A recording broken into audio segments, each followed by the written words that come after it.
This 98-year-old woman was about to be killed by the man who was recording this video.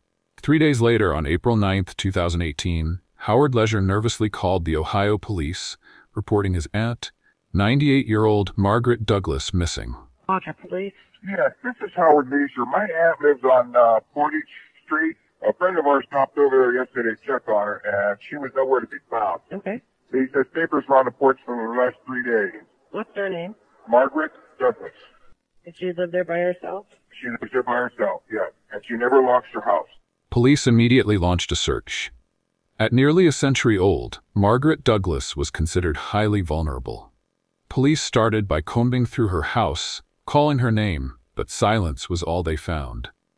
Expanding their efforts, police questioned neighbors and searched the surrounding area.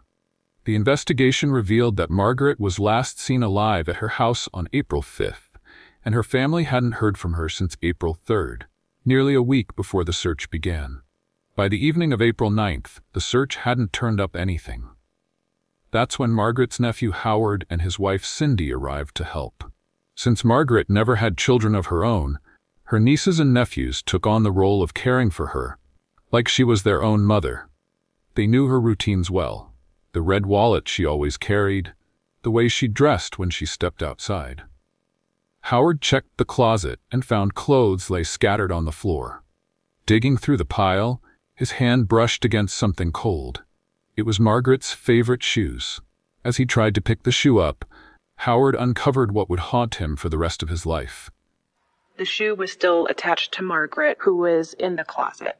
Margaret's lifeless body was forced inside the closet. The space was just 1.5 by 2.5 feet. She was wearing her nightgown, which was torn. Bruises covered her head, and marks on her neck suggested she had been strangled. Margaret was positioned with her head down in the corner and her backside kind of up in the air. Her underpants were torn inside the closet there. Her nightgown was all unsnapped, and her bra was pulled up. I immediately thought that there was a sexual element to the crime. But that wasn't all. Police found a jar of blackberry jam in the living room. It appeared to have been used, but not for food. Later tests revealed male DNA inside the jar. It had been used as a lubricant in a sexual assault. Howard was devastated. He never thought his beloved aunt would die like this. And I pretty much lost it. Something I'll never forget. I'm sorry. But to find her like that. What kind of monster could do this to a 98-year-old woman? For what motive? Would he get a death penalty? Stay tuned to find out. And if you're new here, don't forget to subscribe and click the notification bell. Now, let's get back to the case. Born on September 15, 1919, in Akron, Ohio, Margaret Douglas grew up with 2 sisters and a brother. By 2018, she had outlived all of them. Over her nearly 100 years, Margaret witnessed monumental changes in the world, from the Great Depression and World War II to the moon landing and fall of the Berlin Wall. She spent almost her life in Ohio, working at O'Neill's department store in Akron during her youth. The job suited her social nature, giving her the chance to meet many people and forge lasting friendships. After the war, Margaret married Donald Douglas, an Army veteran who worked for the Ohio Match Company. Together, they moved into their Wadsworth home, where they built a life filled with simple joys: traveling, watching Cleveland Indians games, and gardening. Though they never had children, their life was fulfilling. Donald passed away in 2000, but Margaret stayed in their home, finding comfort in familiar surroundings and a friendly neighborhood. Tragically, it was in that very house where her life was brutally taken. Forensics meticulously combed through the scene, gathering DNA and fingerprints. They tested the samples against Margaret's family members, but none matched. Whoever had done this was still unknown. Detectives began leaning toward the theory of a burglary gone wrong. Margaret's red wallet was missing, and while there were no signs of forced entry, it wasn't unusual. At 98, Margaret leaned on her support system. Her niece and nephew helped with the groceries, while her neighbors would often check on her. Margaret rarely locked her doors. She trusted those around her, and never imagined anyone could wish her harm. The only other clue found at the scene was a discarded plastic glove lying in the backyard. To investigators, it hinted at chilling intent. The killer likely worn the glove to avoid leaving fingerprints or DNA, but in a hurried escape, they carelessly dropped it.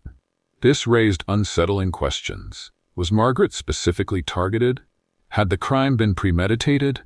Seeking answers, detectives turned to her family. They needed to know if anyone had a motive.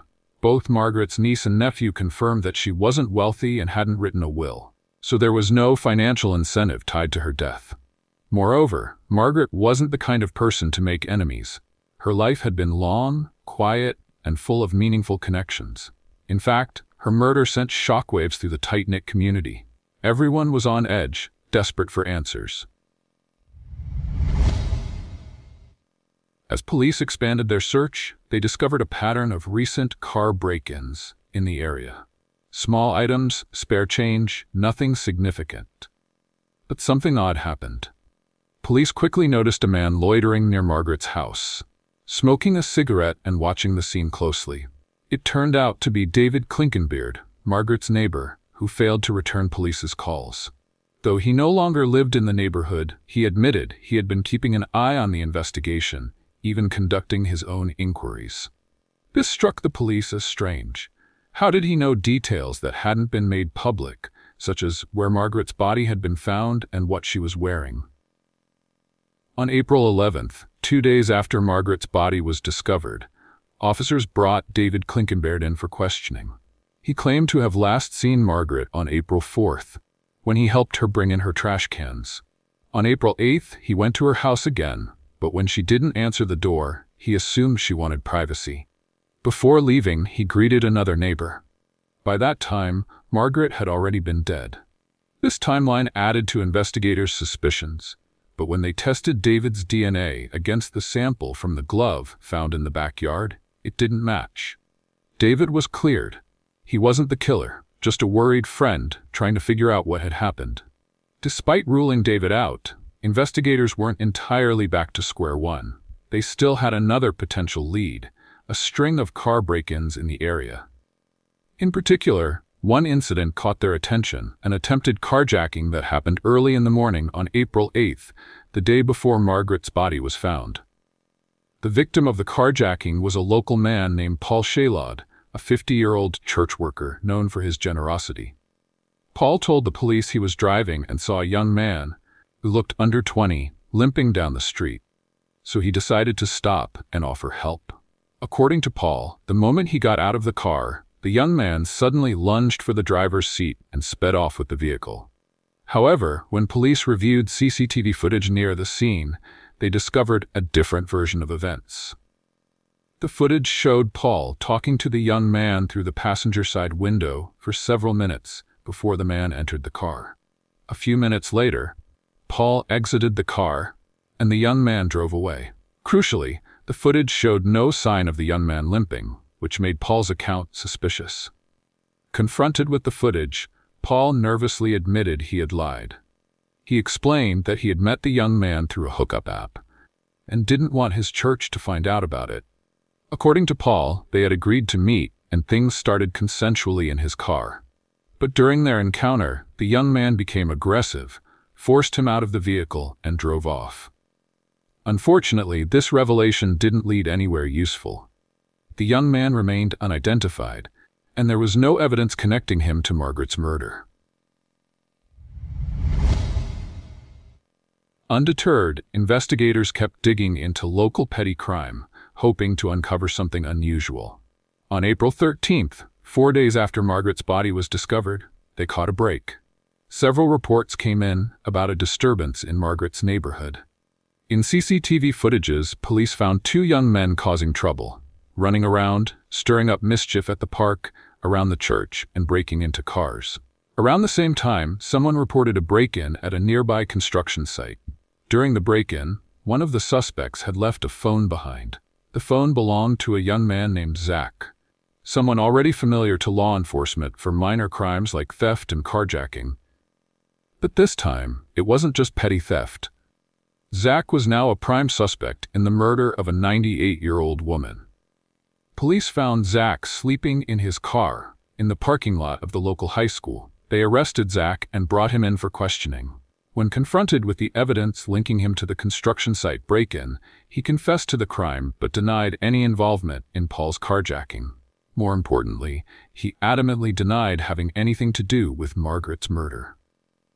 However, CCTV footage from April 13th didn't just show Zach, it also showed another person. Investigators pressed him harder, pointing out the mounting evidence and their suspicion that he might be involved in the killing of Margaret Douglas. Under pressure, Zach broke down and made a shocking admission. He confessed that he hadn't been working alone. He had an accomplice, someone who had masterminded their petty crimes, and someone who had done something far worse. His accomplice's name was Gavin Ramsey. Gavin, just 17 years old, had a troubled history. Born in March 2001, he was the second eldest of 4 boys. From a young age, Gavin displayed worrying behavior. He had been in and out of counseling for a decade. At the age of 10, his psychologist reported disturbing incidents, including one where Gavin chased his siblings with knives, raising serious concerns that he might harm himself or others. Despite years of therapy, things hadn't improved. Now at 17, Gavin was drinking heavily, using drugs, and spiraling further out of control. His mother, desperate and exhausted, had tried everything to help him, but nothing seemed to make a difference. When police brought Gavin in for questioning, his mother accompanied him into the interrogation room. At first, officers focused on the petty thefts and break-ins. They asked him about his role in these minor crimes, building rapport and waiting for the right moment to bring up something more serious. Then police shifted the conversation to Paul's carjacking. The atmosphere in the room changed instantly. Gavin, who had been sitting casually until then, stiffened. His mother glanced nervously at him, sensing that something was wrong. Gavin hesitated, then looked at his mother. "Can I talk to them alone?" His mother nodded and left the room at his request. Once she was gone, Gavin admitted to setting up the meeting with Paul, not just to talk, but to get back at him. He said, "To find guys that are that low, it's karma. Like if you're going to do that, then I'm going to rob you." This revealed a dangerous, vengeful mindset. With that in mind, the investigators zeroed in on the real reason they had him there: the murder of Margaret Douglas. Gavin was quick to deny any involvement in Margaret's murder, and without solid evidence linking him to the crime, the police had no choice but to let him leave with his mother. However, before he left, they made a simple request: to examine his phone. Police assured his mother it was routine, saying they wanted to check if Gavin had been exploited by men like Paul. Reluctantly, she agreed, but what they found on Gavin's phone would change everything. The day that Margaret went missing, there was an increased police presence in the area. Gavin's mom texts him, "They're looking for someone." He responds, "Well, that's Wadsworth for you." Then he immediately Googles Wadsworth police reports Margaret Douglas. Margaret Douglas dead, Margaret Douglas, Wadsworth, Ohio, body found in Wadsworth, Ohio, latest update on Wadsworth murder, then deletes the search history. Searching Gavin's social accounts, police found one with the password, "I like kids." Digging deeper, they found a locked folder on his phone, titled Dark, and its password was murder. Inside the folder, investigators found photos and videos taken on the night of Margaret's murder, Friday, April 6th. The first video showed Margaret asleep in her living room, recorded from inside the house, not from outside the window. She lay on the couch, clearly alive, briefly moving her hand to scratch her face. Then came a live photo of her lying on her side, her right eye and mouth open, with blood visible on her tongue and lips. She wasn't moving. A gloved hand gripped her neck, confirming she was already dead. Another live photo followed. This time, Margaret had been posed on her back in a sexual manner. Her nightgown was pulled open, her bra pushed up to her neck. A plastic gloved hand was seen pressing against her exposed chest. The next few photos focused on her body, particularly her right breast. Then came a 16-second video that investigators could barely stomach. It showed Gavin using Margaret's lifeless hand, smeared with purple blackberry jam, to satisfy himself. Near the end of the clip, he inserted his finger into her private part. He degraded her by using her for sexual things and videotaping and taking pictures. He'd actually been in there with her for a while. Between 2:09 a.m. and 4:10 a.m., Gavon remained in Margaret's house, committing these unspeakable acts of necrophilia. While he didn't fully assault her corpse in a traditional sense, the acts captured in the files left no doubt that this was still a necrophilia crime. Most of the images showed Margaret either nude or partially undressed, and in several frames, the same gloves Gavon was wearing that night were clearly visible. There was no video of the actual murder itself, likely because Gavon needed both hands free to strangle her. Medical examiners later concluded that it would have taken several minutes for Margaret to die. A slow, deliberate killing. She was 98 years old, having survived nearly a century of life's challenges, only to be brutally murdered by a teenager from down the street. And for what? So he could carry out twisted necrophilia fantasies and record the entire ordeal? Why? That's the question no one could truly answer. On April 16, 2018, police brought Gavon back in for questioning. This time, he couldn't deny what he had done. And tell me about it doesn't give you much relief. Just change the fact that it ruined my life. So when she died, was she on the couch or on the floor? Were you on top of her then? Kind of. Like straddling her? Yeah. Did you use one hand or both? Oh. Did you squeeze it or push her against the floor or both? Oh. And you said you don't remember if she was bleeding at that point? Oh. The only reason I can think of bleeding is when I put my hand over her mouth. So when you were holding her hand over her mouth, you might have pushed too hard and maybe made a nosebleed. Gavon gave a chilling account of the night he killed Margaret. He had never been inside Margaret's house before, until the night he killed her.